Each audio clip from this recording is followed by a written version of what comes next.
এতক্ষণে আমাদের গ্রামে প্রায় সন্ধ্যা নেমে আসছে। চারপাশে তাকিয়ে দেখতে পাচ্ছি যে সোনালী ধানের ক্ষেতগুলো ইতিমধ্যে কেটে ফেলা হয়েছে এবং ঘরে ঘরে নবান্ন, এরকম একটা পরিস্থিতি এখন চলছে।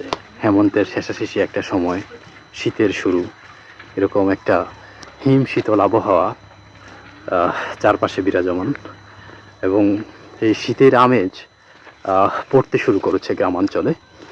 এবং এই মুহূর্তে চারপাশে আমাদের খেজুরের গাছগুলোতে ঘটি দেওয়া হয়েছে এবং সকালে একটা খেজুরের রসের যে সেই পুরনো বৈচিত্র্য, যেটা গ্রাম বাংলায় চিরাচরিত কাল ধরে হয়ে আসছে, এই ব্যাপারটা এখন হচ্ছে এই মুহূর্তে। অনেকেই বলে থাকেন যে এই যে শিল্পায়নের এই যুগে এবং বিশ্বায়নের করাল ঘাসে হয়তোবা গ্রামীণ সৌন্দর্য, গ্রামীণ অস্তিত্ব, সৌহার্দ্য, সহমর্মিতার যে কালচারটা ছিল, এটা চলে গেছে। এখন গ্রামে আসলেও আর গ্রামের মতো ফিল হয় না, কারণ গ্রামে এখন ঘরে ঘরে ওয়াইফাই আছে, বিদ্যুতের সুবিধা আছে। কুপিবাতি আর হারিকেনের যে যুগটা ছিল সেটা বহুদূর মানে হয়েছে, যে গত হয়ে গেছে। তারপরেও আমি বলবো যে ঠিক আছে, এগুলো সত্য যে বিশ্বায়নের প্রভাব গ্রামে পড়তে শুরু করেছে। গ্রাম এবং শহরের খুব বেশি একটা পার্থক্য নেই প্রযুক্তির দিক থেকে যদি চিন্তা বিবেচনা করা যায়। তারপরেও যে গ্রামের সৌন্দর্য, গ্রামের যে চিরাচরিত রূপ, সেটা আছে।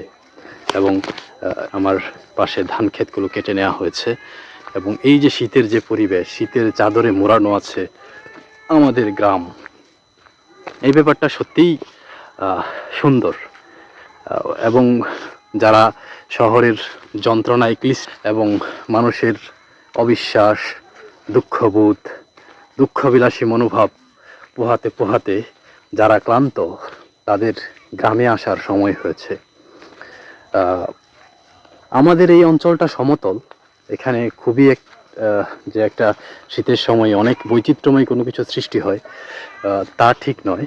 তবে পাহাড়ি অঞ্চল যে ব্যাপারগুলো রয়েছে, যে এই মুহূর্তে চাইলে আপনারা যারা শহরের জীবনে অতিষ্ঠ হয়ে উঠেছেন, এই ডিসেম্বরের মানে বছরের শেষাশেষি সময়টাতে অন্তত গ্রামকে উপভোগ করা উচিত।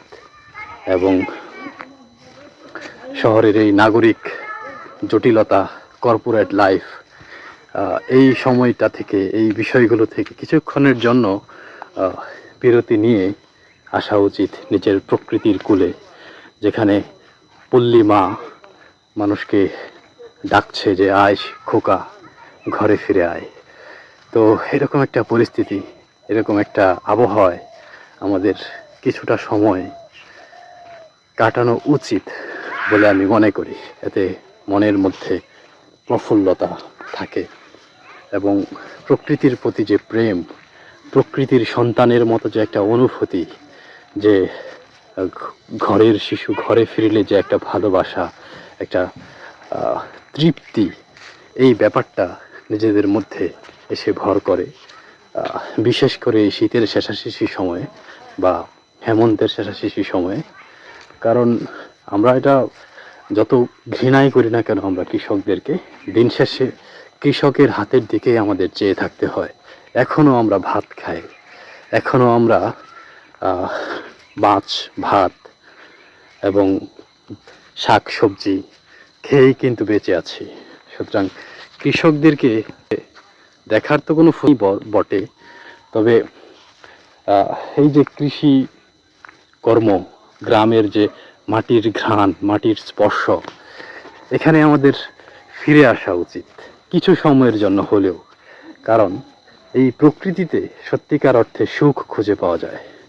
মনের মধ্যে এক জগদ্দল পাথরের মতো ব্যথা বহন করে প্রকৃতির কূলে মাথা রাখলে অনেকটাই আনন্দ, অনেকটাই দুঃখবোধটা কমে। এবং আমি ক্যামেরাটা ওপেন করেছি এটা জানান দেওয়ার জন্য, বা নিজে একটু ফিল করছি এই মুহূর্তে যে একটা শীতের আবহাওয়া। আমি গিয়েছিলাম মুরের বাজারে, আমাদের পার্শ্ববর্তী বাজার, প্রায়ই সেখানে যাওয়া হয়। তো এখানে গিয়েছিলাম আমি এই চিনি কিনতে আর কি, আমার হাতে যে পলিথিনটা আছে।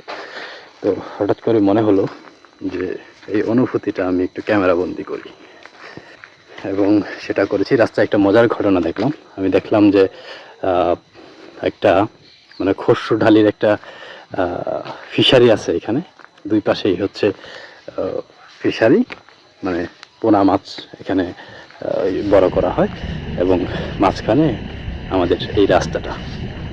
তো এক পাশটা সেচে ফেলা হচ্ছে, আরেক পাশে পানি ফেলে দেওয়া হচ্ছে। তো পানির এই স্রোতের কারণে, মানে উপর থেকে পানি পড়ছে, এই ব্যাপারটার জন্য ওই ওই প্রান্তের কিছু মাছ লাফাচ্ছে এই উজানের পানির দিকে ওঠার জন্য আর কি। এই ব্যাপারটা আমি একটু ক্যামেরা বন্দি করেছি, এবং এই ব্যাপারটা অবশ্যই বাস্তবে যতটা সুন্দর, ক্যামেরা অতটা সুন্দর আসবে না, এটা খুবই স্বাভাবিক ব্যাপার। এবং এটা যদি আমি কোথাও আপলোড করি এই কথাটা, মানে এই ভিডিওটা, তাহলে তার রেজলিউশন আরও বেশি কমে যাবে। সেই হিসাবে যে সৌন্দর্য চোখে দেখতে পারলাম, সেটা কাউকে আসলে দেখানো সম্ভব না। যে আমার এই মোবাইলে দেখবে তাকেও না, এবং যে হচ্ছে ইন্টারনেট বা কোথাও দেখবে তাকেও না। এরকম একটা চমৎকার দৃশ্য আমি